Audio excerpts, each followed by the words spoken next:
Wow, that's very humbling. Thank you, Brad. And I want to also thank Thomas. There's nothing like being backstage and being a little bit nervous about coming out and going on stage and hearing someone talk about take courage and share yourself and be authentic, and it's okay. They won't hate you, so don't hate me. So I'm here a little bit under false pretenses, and then I'm not necessarily going to talk about art. Really going to talk a little bit about flourishing places and how we support flourishing places and what that means. And yes, I'll talk about art a little bit.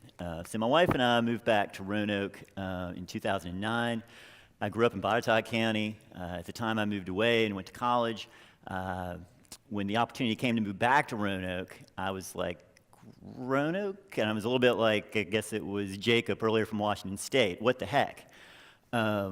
But we actually really loved it when we came back. I perceived Roanoke had changed a lot, and I appreciated it more. So we see it as a flourishing place in so many ways.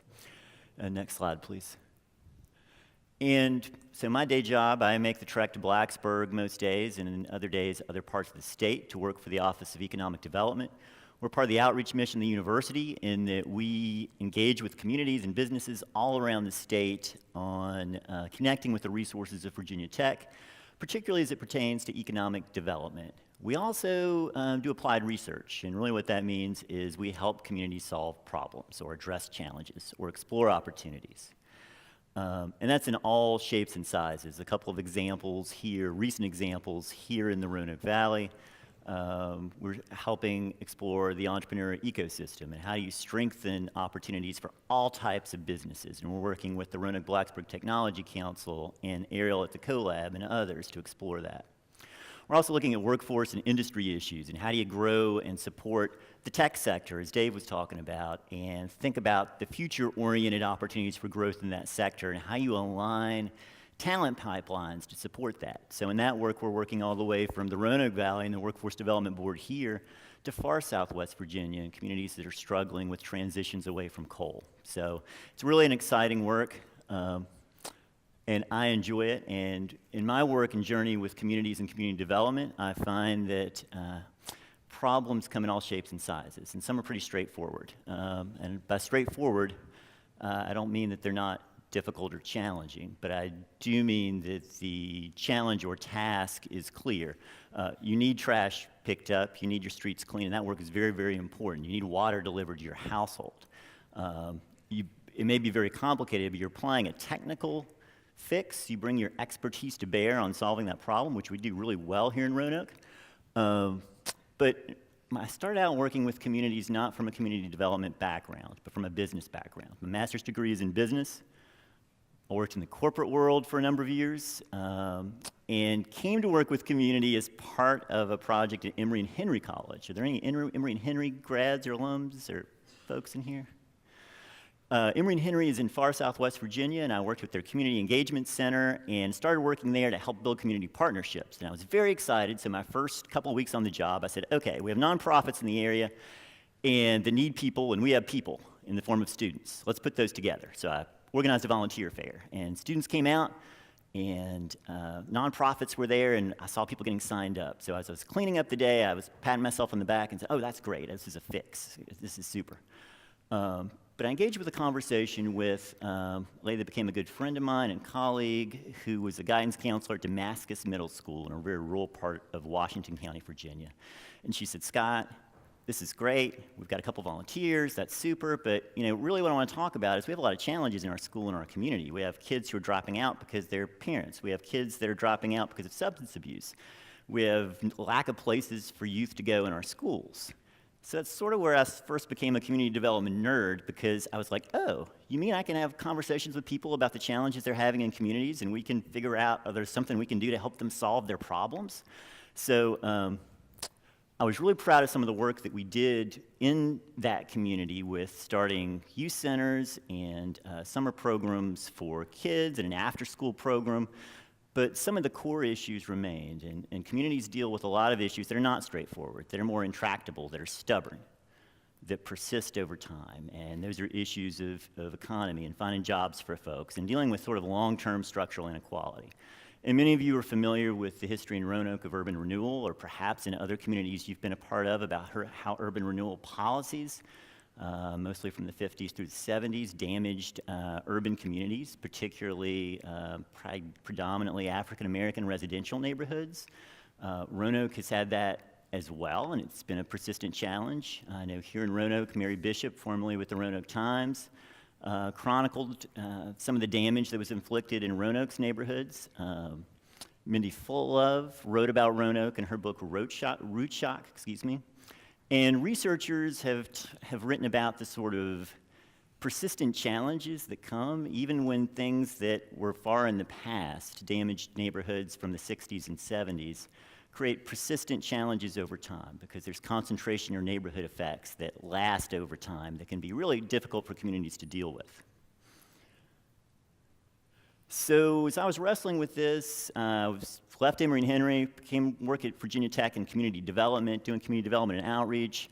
We were living in Roanoke now, and I came to CityWorks 1.0, which was in 2011, and it was very exciting. I really enjoyed it. But it was interesting to me as I was wrestling with these kind of questions and looking at my dissertation research to hear speakers like Theaster Gates, who works in Chicago, and he's an artist, activist, academic, talk about his work, but also challenge the audience to say, you're an exclusive group. How do we deal with some of the divides that exist right here in Roanoke? And to hear, Roanoke resident and author and writer Beth Macy talk about Roanoke as a segregated community. Also heard Roanoke described as kind of a wounded city. And that really interested me because I had an opportunity in my research, next slide please, to visit Northern Ireland. And in Northern Ireland, one of the things I was looking at is how communities that were divided by physical barriers, like walls, deal with some of the issues in their community. And there's long-standing divides based on ethnic and sectarian identification. Do you identify as Irish or with the United Kingdom? Do you identify as Protestant or Catholic? And since the peace accords in 1999 brought peace to armed conflict, intensified conflict in Northern Ireland, one of the strategies in Belfast was wall building. We're going to isolate these neighborhoods and separate them from each other by building barriers and walls. And I became interested particularly in a group in North Belfast, next slide please, that was working with youth in interface communities, so communities divided by these barriers, and they would work with groups of youth on each side, and they used arts-based strategies like photography and creative writing to help youth share their experiences of living in those communities that were deeply divided. And one of the things that they did is they worked with high school and middle school youth and had them share their own experiences, and they even went in the elementary schools and had elementary school students draw pictures of their neighborhood and what their neighborhood looked like, and it was a deeply divided, sort of isolated picture of a place where they didn't have a lot of connectivity beyond their own sort of block, and it was very constrained. So Draw Down the Walls, next slide please, was a project that the North Belfast Interface Network took on, and they said they were going to challenge, and I'm sorry for the blurriness of this photo, but what the group decided to do is the walls were long a site for art, partisan murals or graffiti. But that art reinforced the presence of these walls in those communities. And they said, we're going to use art a little bit differently. So we're going to install photographic installations on each sides of the wall at particular points to challenge the presence of the walls in our community and let people know what it would look like if the walls were not there. So they did these giant photographic installations, and they provoked dialogue. And they would use social media to say, on such and such a day, at such and such a time, and such a place, we're going to draw down the walls in our community. And folks were, first kind of outraged, like, oh, what do you mean? I'm not familiar with this. This is going to create conflict. People throw bottles at my house, or on the other side. We can't do that. And then people would come out and realize that it was a way to provoke discussion and dialogue, and they were able to enter in a kind of dialogue with folks about what it meant to live in that kind of divided community, how some folks had to travel an hour and a half extra to go to work or to go to reach essential public services. Next slide, please. And I'll pick it up just a little bit, so because I don't want to take you away from our next speaker and from lunch. But as I began to wrestle with these questions, I was completing my dissertation research on arts and culture. And in my literature review, I came across two views of arts and culture. One is a pretty narrow view of art. One is a more broad, expansive view of arts and culture. The narrow view is art is significant, is a specific set of things or products or people The wider view is that art is informal connections and culture and networks, and also tools that you can use to build community. And so I follow along the side of the wider view, and my thesis really was that art and culture-based strategies really can and should have a place in communities to address these types of intractable public challenges. Next slide, please.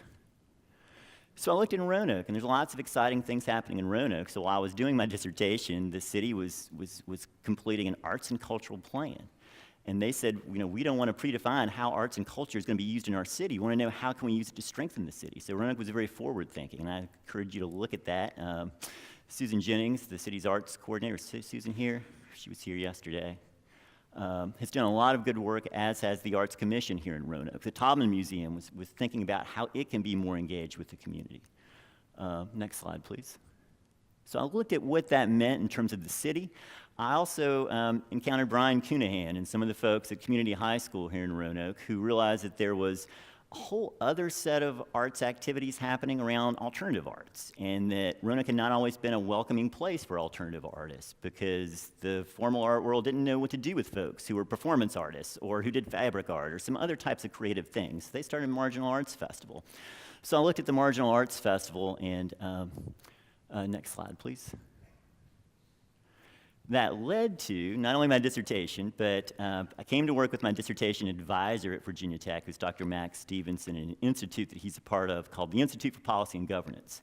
So as I was finishing my dissertation, I said, Max, let's look at how art's being used in other places. I did this study on Roanoke. Let's look internationally. I know you have some connections. So we looked at theater arts, how it was used in Eastern Europe to work with conflict-ridden communities. We also looked at some efforts in the New River Valley, some of which funded by the Robert Wood Johnson Foundation and some other federal sources that were doing these larger scale projects, but integrating arts and culture and storytelling to engage youth to talk about in rural places like Floyd and Giles County how substance abuse was affecting them and their peers in their school. And they learned digital storytelling techniques and then shared that with public decision makers and officials. Next slide, please. Next slide, please. So throughout this, one of the things that I came to is that art can have real tangible benefits. So in Belfast, some of the walls that they highlighted actually came down. One of the public parks that was divided by a wall, now there's a gate, and then the gate became the wall coming down. So it can have really tangible impacts. We heard Ethan yesterday talk about place attachment and the work of the Knight Foundation and realizing that how people perceive their place has real tangible economic kind of impacts. And I encountered in Princeton, West Virginia, a young woman named Lori McKinney in the Riff Raff Arts Collective who was using that type of work to re-envision Princeton and what it could be. So Princeton, Mercer Street in Princeton had deteriorated over time. And a lot of buildings were dilapidated. There was a lot of challenges that weren't being addressed. Mercer Street was not a welcoming place. So they formed an arts collective. They revitalized a building. They began to do murals in their city, events in their streets, and that really had a tangible impact on how people perceived Mercer Street. Businesses sprang up, and now they're sharing their story with communities all across Appalachia and West Virginia. Next slide, please.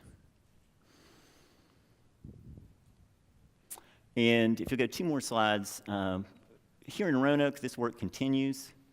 One of the things you'll do if you come if you've elected for the arts tour on Saturday, we'll go over to the Southeast neighborhood and talk about how an idea there to beautify their community that went along with a lot of the work that's happening in Southeast to develop and improve their neighborhood is using arts. We will also talk about and have a chance to visit with a couple of the artists involved in Roanoke's public arts program. And Roanoke has tried to extend arts out into the parks, different parks around the city, including some of the under-resourced neighborhoods or neighborhoods that might not always have the symphony come to them or arts performances. We also have a partnership with Ride Solutions and the Valley Metro bus system in Roanoke where there's art on the public buses. There's also a writer on the public buses. This is the second year of a writer on the bus. The first year, Melanie Almeida from Roanoke College rode the bus and wrote about it. This past year, Megan Sharp, who I'm fortunate enough to be married to, rode the bus and not only wrote about it, but also engaged with students, like these students at Highland Park Elementary School. So I'm not sure I have any big answers in any of this, but I do think hopefully it raised a few questions. And the questions for me is, these types of experimentations like Draw Down the Walls, like the Riff Raff Collective in Princeton, how can we encourage more of that experimentation with place? And a lot of the speakers today have talked about the value of that type of civic tinkering or experimentation. How do we do that on a larger scale?